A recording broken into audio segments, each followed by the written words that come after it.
나무가 흔들리지 않으면 바람이 부는 것이 아니고, 가시로 살을 찔렀을 때에 아픔을 느끼지 않으면 살아있는 자가 아니고, 또 흐르는 세월은 흘러야 하는데 흐르지 않는다면 그건 세월이 아니고, 만남이 없다면 기쁨이 만들어질 수 없다. 어느 시인이 그렇게 말을 했더군요. 제가 이 말씀 드리냐면, 여러분을 이렇게 만나 뵙게 되는 것 정말 참 반갑습니다. 한없이 기쁩니다. 네. 오늘이 교회 창립주일인데 정말 축복합니다. 일신교회가, 저는 우리 일신교회라고 합니다. 주님의 교회지만은 제가 13주년 때에 이 재단에 부임을 해서, 제가 알기는 34회까지인가 제가 목자의 사명을 감당했었는데 벌써 46주년이 되었다고 하는데 정말 축하할 일이고, 하나님께서 앞으로 여러분 여기 다 이 방역막을 했는데 제가 좀 벗어도 되겠죠? 네. 저 철저하게 4차까지 방역을 맞춘 사람이니까 괜찮을 거예요. 아이 시원하다. 여러분 얼마나 참 답답하세요. 많은 시일 내에 좋은 그런 건강한 생활을 할 수 있는 날이 왔으면 좋겠어요. 저는 오늘 여러분들과 정말 참 반가워요. 참 귀하신 분들이고요. 제가 한 분 한 분을 위해서 다 기도를 합니다. 저 없는데 교회 등록하신 분들은, 교회 나오신 분들은 제가 모르니까 그렇지만은,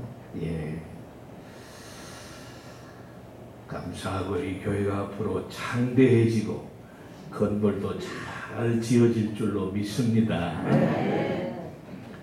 저는 오늘 무슨 말씀 드릴까 하는데, 여기 본문의 말씀이 제목이 그대로 있어요. 16장 말씀에 보면은, 자, 뭐라고 말씀하는 거니? 이것이 하나님을 섬기는 일이다. 예수님께서 말씀이거든요. 유대인들을 향해서 하는 말씀이에요. 우리는 신앙생활을 한다는 것이 사실 하나님을 잘 믿으려고 신앙생활을 하는 거예요.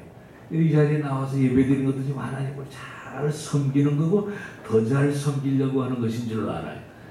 하나님을 잘 섬겨야 된다는 것이 우리 신앙의 목표지요.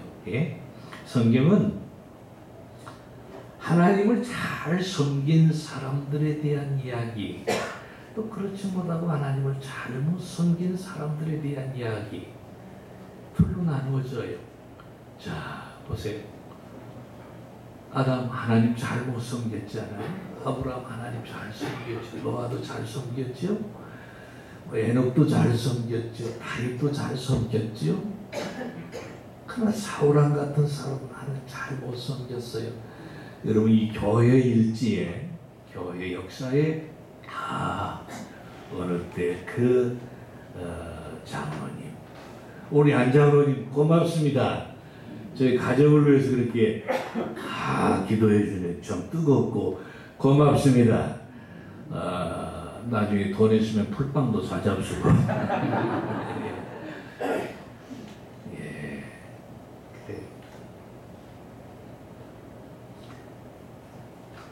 성경이 그래요. 성경이 이 우리 역사에 그때 하목의 장로님, 하목의 원사님, 하목의 집사님, 하목의 성도님 참 신앙생활 잘했어 하는 그런 기록이 남아야 될 것이다. 그렇게 생각해요. 요한복음 14장 1절에 뭐라고 말씀하세요? 야, 너희는 하나님을 믿으니 또 나를 믿으라. 믿음 생활을 잘하라는 거예요. 하나님 섬기는 일을 잘해야 된다. 그렇지?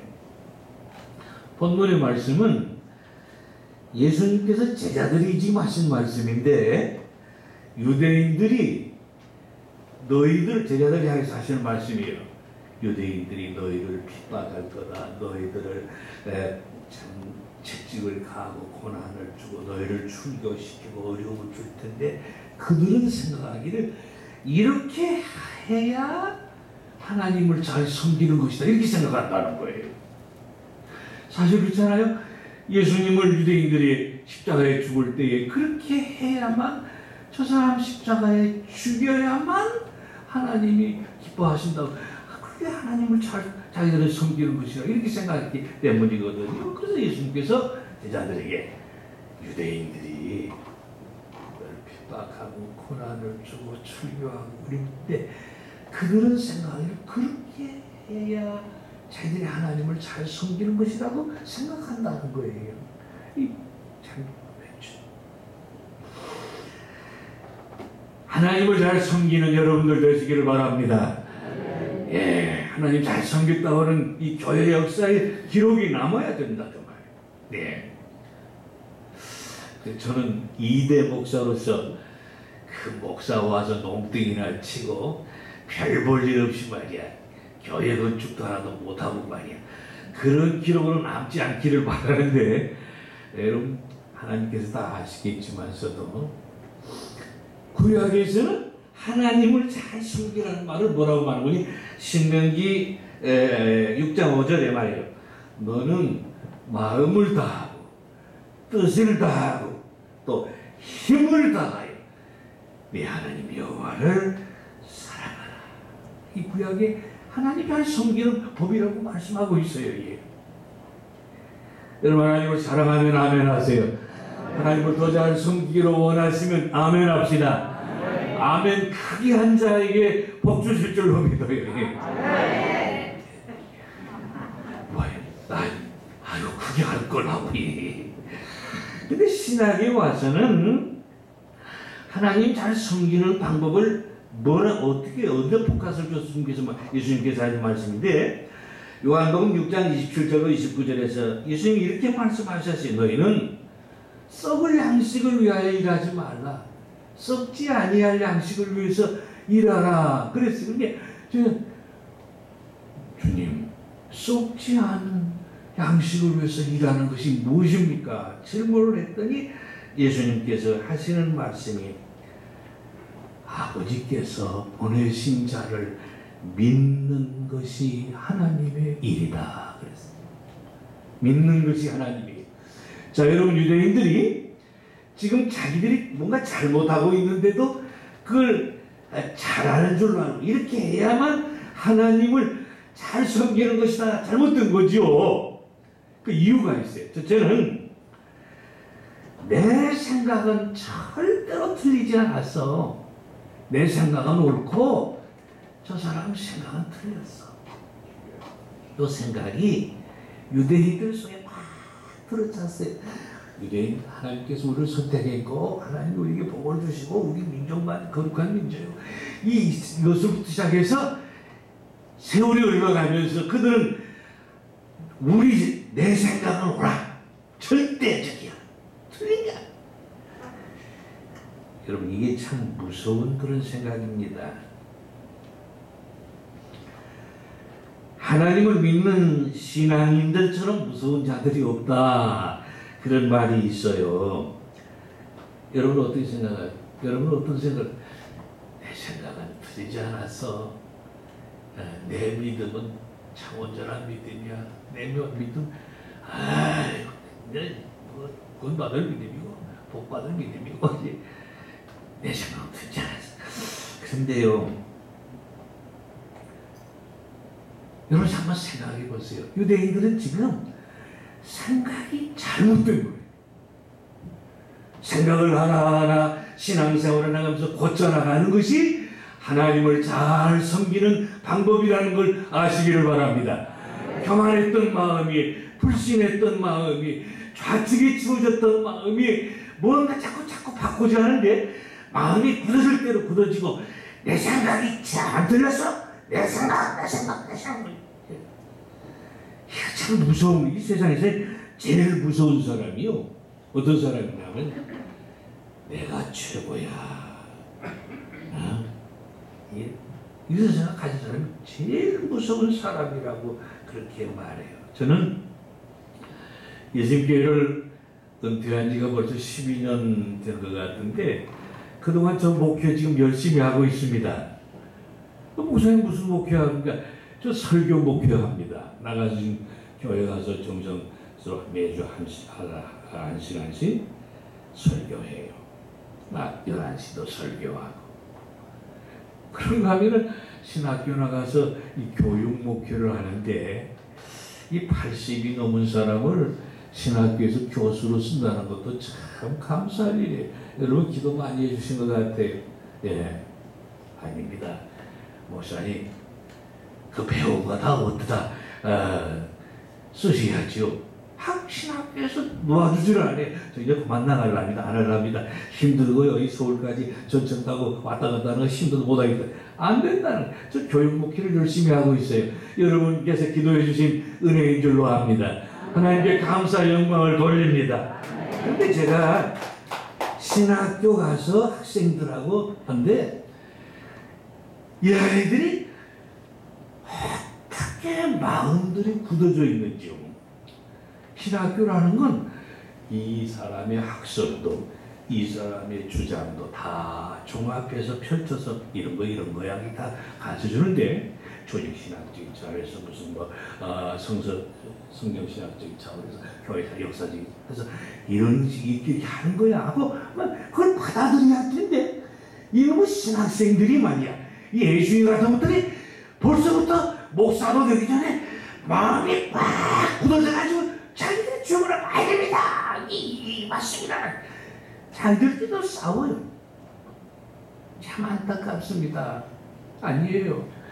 여러분 마음을 여시고 복음을 받아들이면서 하나님의 말씀 앞에 내 마음이 고쳐져야 된다고 하는 것을 믿으시면서 고치려고 노력하고 받아들이면서 정말 뭔가 굳어져 있으면 안 돼요.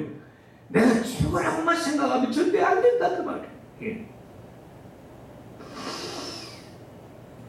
교회당에요.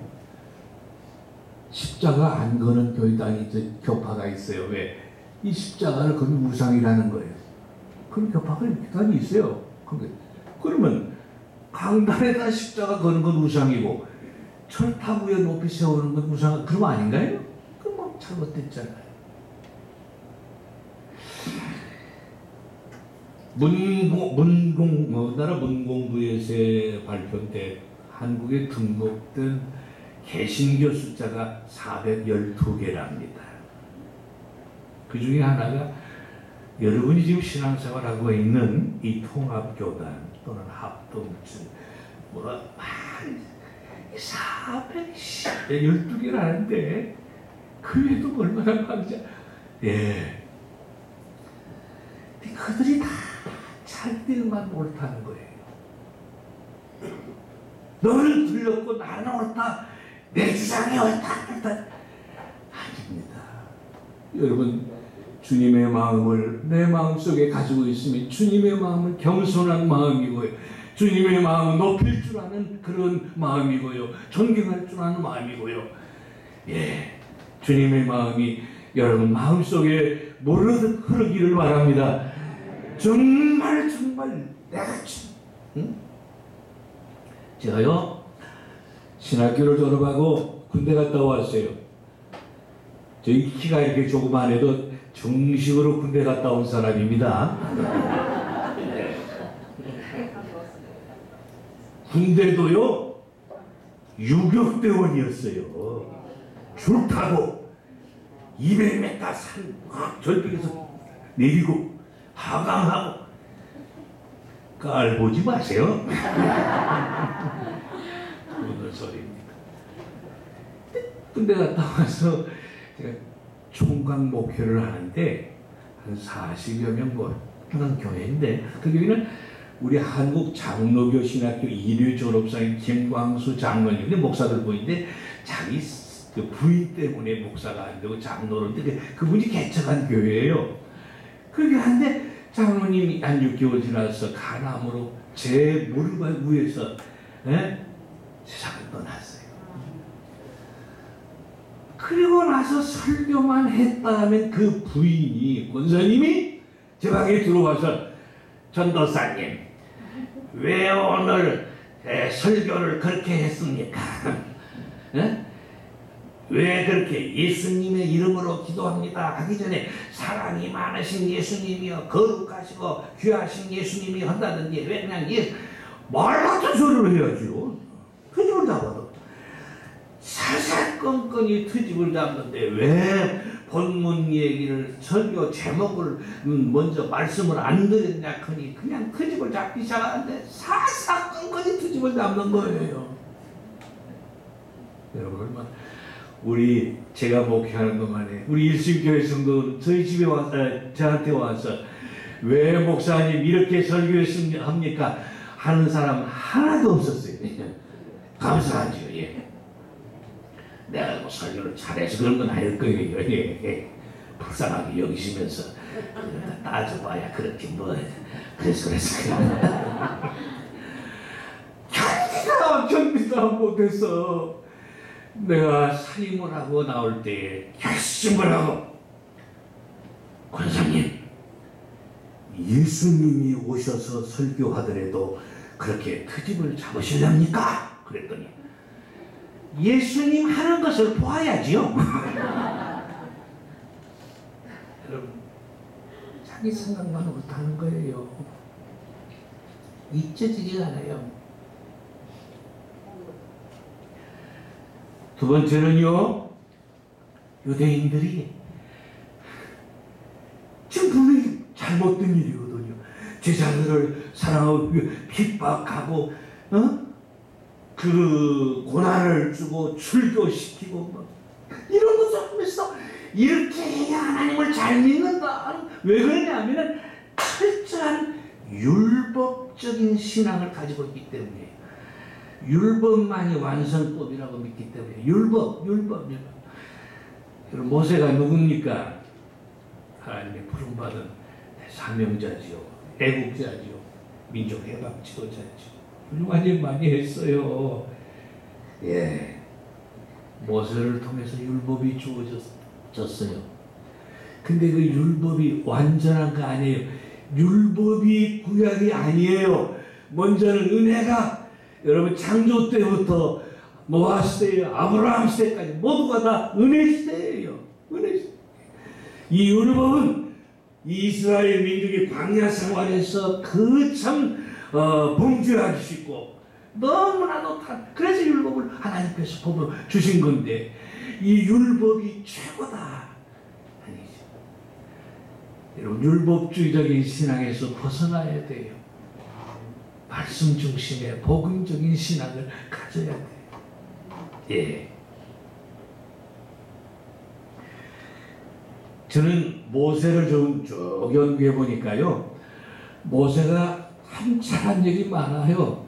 백성들을 위해서 반드반드 하나님, 저들을 용서해 주시고 저들을 용서하지 않으려면 내 이름을 생명책에서 기록에 빼버려달라고 말 이런 기도까지 해요. 이게 얼마나 책임감이 강한 그런 훌륭한 지도자예요.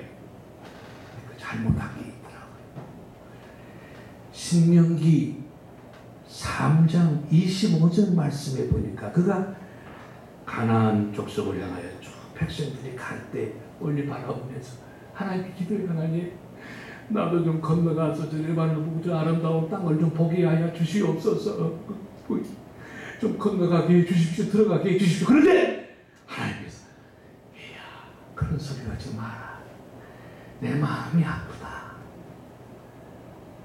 여러분 무슨 말씀이냐면 모세가 들어가기를 원했다면 왜 못 들어가는 것을 원칙을 하나님 왜 못 들어가게 했는가?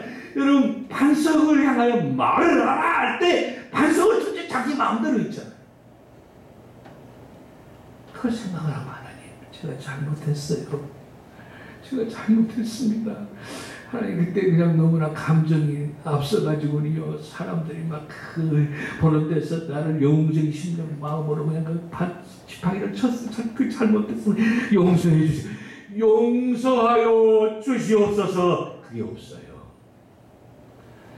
그게 율법입니다. 율법, 용서가 없거든. 거의 다 막 보복하고 잔인하고. 유대인들은 철저하게 율법주의자이시는 아니잖아요.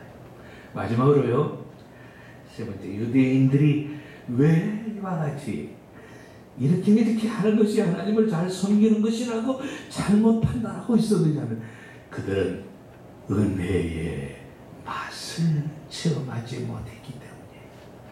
원래 우리에게 말씀드리는 가장 중요한 것이 신앙생활을 하면서 은혜 속에 깊이 잠기는 일이 있어야 돼요. 은혜 받고 은혜에 감사하고요.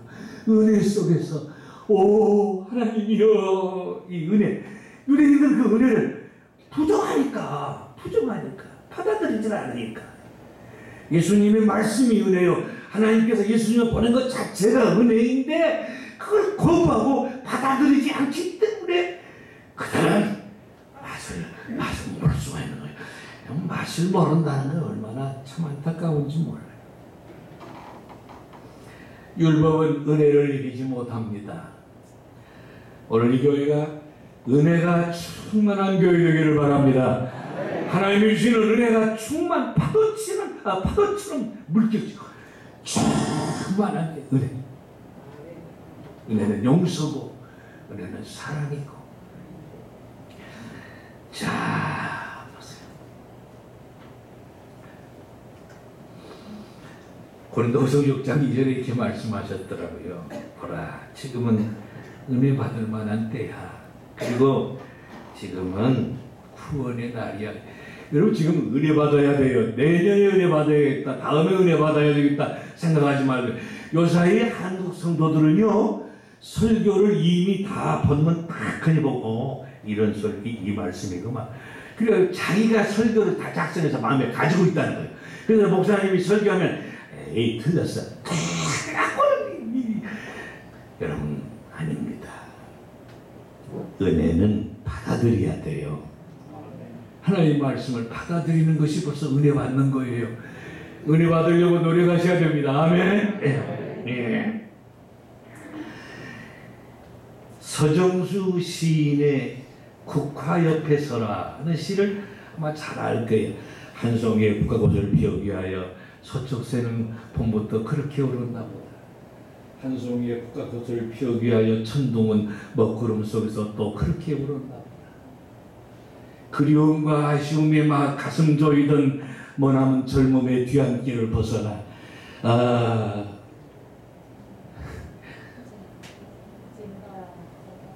가만히 있으네. 내 머릿속에 거울 앞에 선 누님같이 생긴 꽃이야. 네 노란 꽃을 피우기 위하여 무서리가 박한 밤에 그렇게 내리고 또 내 진세 잠이 오지 않게 않았나 보다. 그런 시거든요. 여러분, 나 늙으니까 왜 저렇게 시를 잘 읽다냐 하는 사람 하나도 없네. 시인은 시를 많이 외우는 게 좋아요. 다윗도 시인이었잖아요. 그런데 제가 이 말씀드리면, 한 송이의 국화꽃이 피우기 위해서는 국화꽃 자체가 한 게 아니에요. 자, 거기 보면 무소리도 내리고 천둥 비바람도 내리고 도와줘야 된다. 도와주는 것이 하나님의 은혜예요.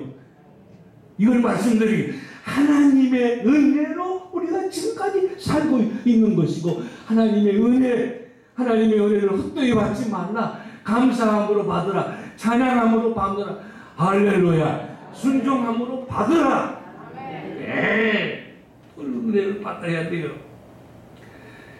그런데 보니까 여러분 꼭 아셔야 될 게 있는, 은혜는 좋은 일만 있을 때 그게 은혜인 줄로 알아요. 아니에요.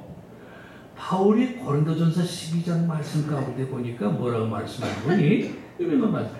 바울이 하나님, 내 속에 있는 육체의 가시를 좀 뽑아주십시오.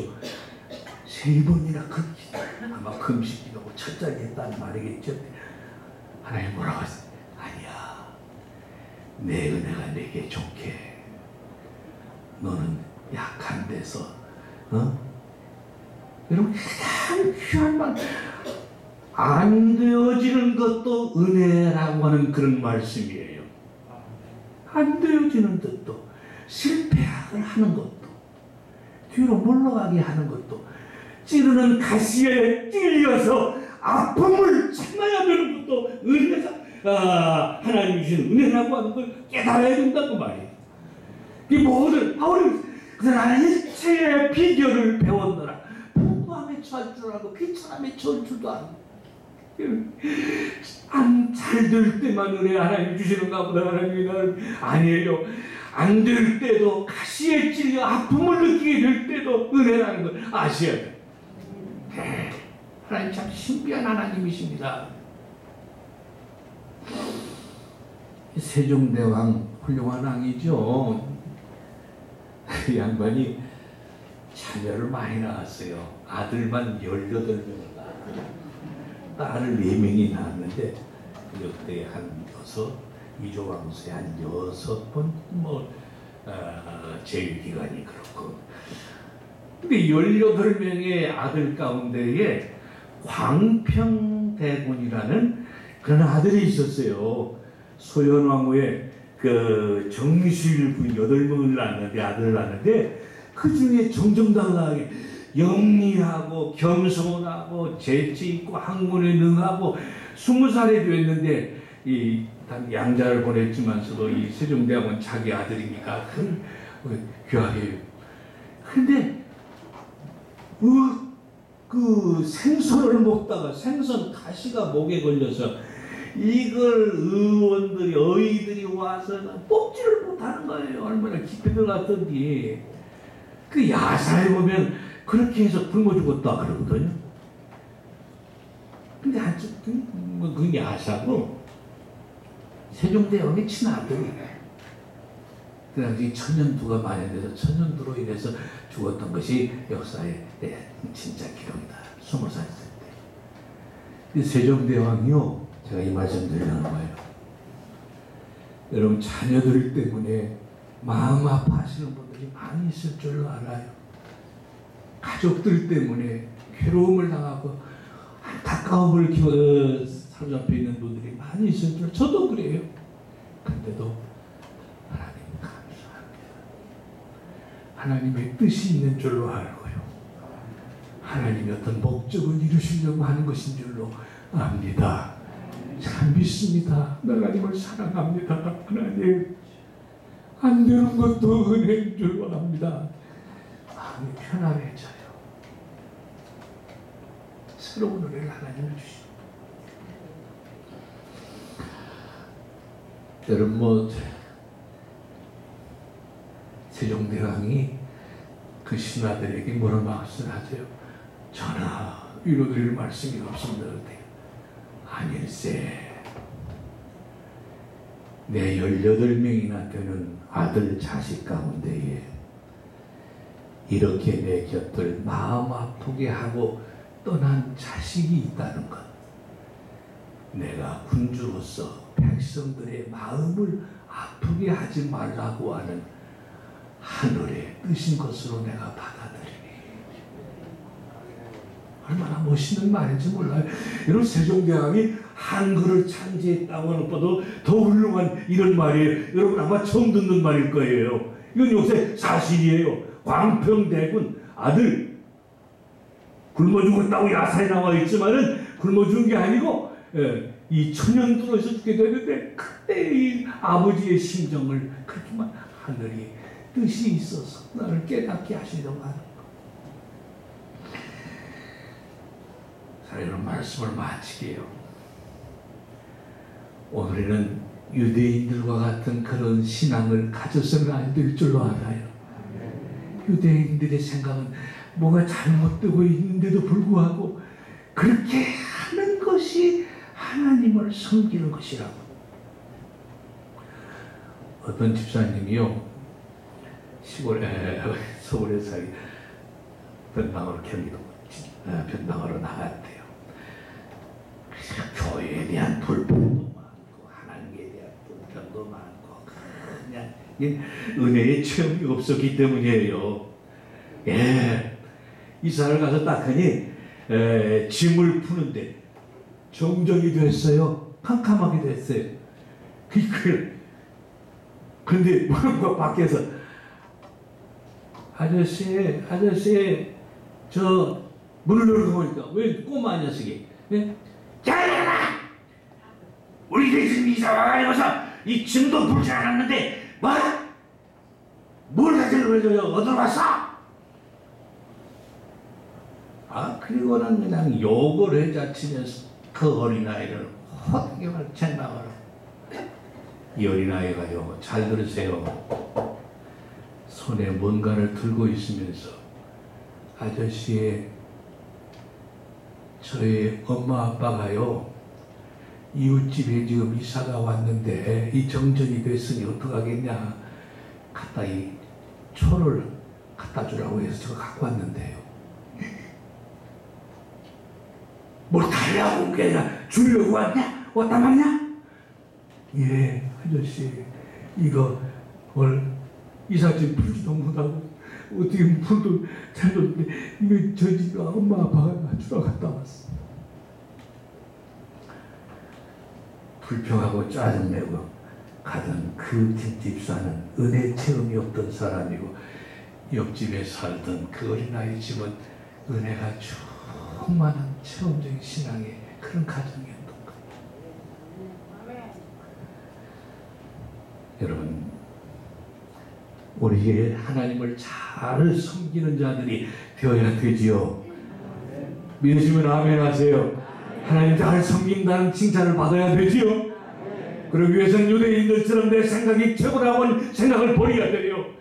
그리고 율법주의적인 신앙, 율법 완전 하지 못해요. 그림자라고 그랬대. 히브리서 10장 1절 말씀 가운데 장차 들기는 그림자. 주님이 완성품, 주님의 보고 주님의 은혜 속에 잠기시고 이 교회가 하나님의 은혜가 충만하게 내리기를 축원합니다. 축원합니다. 거룩하신 하나님 아버지,